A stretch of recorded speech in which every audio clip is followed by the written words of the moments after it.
Isang pinagpalang linggo po sa atin mga sirs and ma'am. Muli po natin babasahin ang mayamang salita ng Panginoon sa aklat ni Pablo sa Philippians chapter 2 verse 6 to 11 na nagpapakita ng pagpapakumbaba na dapat nating tularan. Ito pong sabi ng ating Panginoon: kahit siya'y likas at tunay na Diyos, hindi niya pinagpilitang manatiling kapantay ng Diyos. Sa halip, kusa niyang hinubad ang pagiging kapantay ng Diyos at naging katulad ng isang alipin. Ipinanganak siyang tulad ng mga karaniwang tao, at nang si Kristo ay maging tao, nagpakumbaba siya at naging masunurin hanggang kamatayan, maging ito man ay kamatayan sa krus. At dahil dito, siya ay lubusang itinaas ng Diyos at ibinigay sa kanya ang pangalang higit sa lahat ng pangalan. Sa gayon, sa pangalan ni Jesus ay luluhod at magpupuri ang lahat ng nasa langit, nasa lupa at nasa ilalim ng lupa.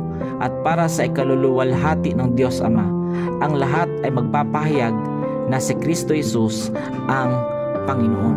Yan po ang mayamang salita ng Panginoon, at lagi pong pinapatandaan ni Pablo sa atin na dapat tayo magsumikap upang maging ganap ang ating kaligtasan sa pangalan at pag-ibig ng ating Panginoon. God bless us all.